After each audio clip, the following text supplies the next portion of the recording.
Hello students, hope that you are fine. Welcome to my geography video tutorial of standard 7.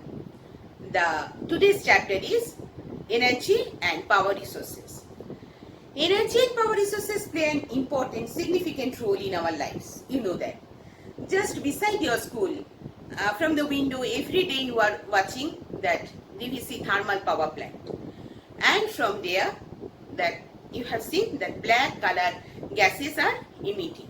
What is this black color gas? That is carbon dioxide. What is the source of this gas? The source of this gas is coal. So, coal is one of the energy and power resources. So, we need these energy resources for agriculture, for communication, for defense, and then industries, houses, etc. We are dividing this energy and power resources into two groups, or these are two types.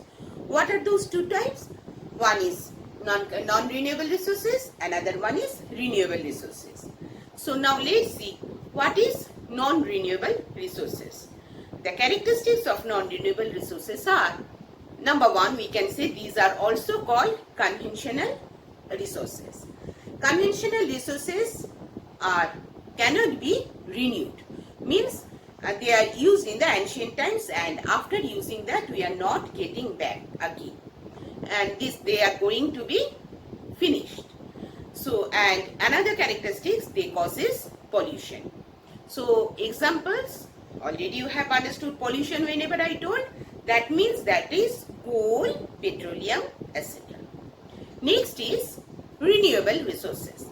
Renewable resources is just opposite of non-renewable resources. Means they can call non-conventional resources, and they can be renewed. Means enough, so many sources are there, and continuously we are getting back that non-conventional resources. And positively, they are new discoveries, and they are pollution free. So this is the main advantage of these renewable resources in our present condition, pollution free. So the examples are solar energy, wind energy, and hydro energy. Now I will discuss about non-renewable resources. The first one is coal. Coal is one of the most abundant non-renewable resources in the world, and there are four types, that is anthracite, bituminous, lignite, and peat. Anthracite, I am saying from the lowest quality to highest quality coal. So first lowest quality coal is peat. It is considered the lowest rank of coal, and the percentage here is 35%. It has the least concentration of carbon, and it is having low capacity of heating. Next, number 2, lignite. The percentage of carbon is 40%. This is that known as the brown coal because of its brown color. It has a high moisture content, and it is also generating electricity. Then next is coming bituminous. Bituminous is popularly known as that commercial coal. The percentage here of carbon is 70% to 80%, and it is also used for commercial purposes. And the last one is, and the highest rank of coal is anthracite. Here the percentage of carbon is 90%. This is hard and black lustrous coal. Now next, see what is the use of this coal. Coal is mainly the source of energy. Thermal power plants are using this coal. Then it is used for metal industries and locomotives, railway locomotives. Then also it is used for in blast furnace, especially for smelting. Then also it is used for dyes, then fertilizer, synthetics, explosives, etc. After that, this we can say that is the basic raw material for the chemical industries, and then chemical industries also, and synthetic industries also, and byproducts, its byproducts, naphtha, benzol, these are also very important material, and this is also used in domestic purposes, means used in as a domestic fuel. These major producers of coal is China, USA, Australia, India, Europe and South America. Next, another non-renewable resources is petroleum. This petroleum is a Latin word.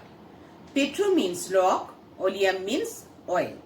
So this petroleum is also called liquid gold because it is inflammable liquid, and because of its versatile characteristics, we are saying also it is a liquid gold. And this is used for heating purpose, for lighting purpose. It is also used for the raw material and lubricant in many industries. Generally, it is where it is found. It is found underground, filled in sedimentary rocks. That's why I have told you that the petro means rock. So from there, that from the sedimentary rocks as it is found, that's why it is called petroleum. Then the distribution of petroleum means where we have seen this petroleum. The areas of petroleum productions are USA, Saudi Arabia, Kuwait, Iran, Iraq and Russia.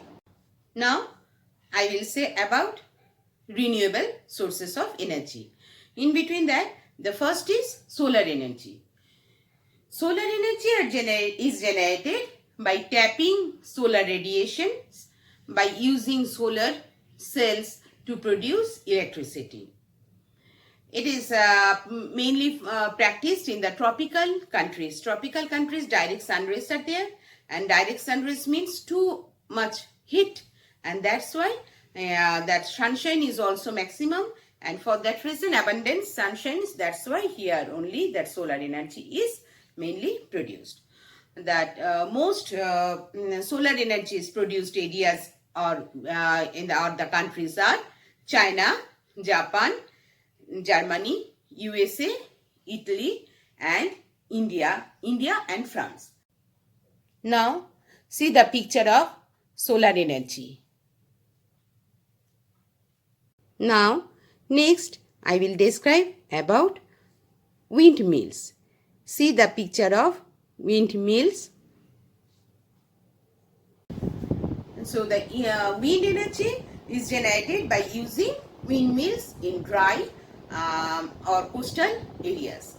The high-speed wind rotates the windmills and it is connected to generate to produce the wind energy. So that where we have the wind energy is produced more, that is in the world, Netherlands, Germany, Denmark, UK, USA and Spain are the major producers. Then after that we are coming in the hydel power or hydroelectricity. Hydroelectricity is produced by the movement of water. It is usually generated near the dams and near the waterfalls. So that in world wherever the hydroelectricity is produced, that the biggest producers are USA, Canada, Europe, Africa, China and India. The major hydroelectric projects in India are Bhakra Nangal project. Bhakra Nangal project here, and here Bhakra Nangal project on the river Satluj, Tehri Dam on the river Bhagirathi, Damodar project, Damodar on the river Damodar, Narmada Valley project, this one Narmada Valley project on the river Narmada, Hirakud project, this one see on the river Mahanadi, and Krishna Raj Sagar project on the river Kaveri. Conservation of energy resources is very, very important. Now you have understood, because that we every day, our day-to-day life, we are using these energy resources. So for conserving, we have to follow some steps. That for number one is have to follow 3R program, means reuse, recycle and reduce. Number two, avoid wastage of reduce resources. And number three, that is use renewable resources instead of non-renewable resources. And the last one, use public transport. Now I am coming to the end of my video tutorial. Wait for the next video tutorial, and thank you. Have a nice day.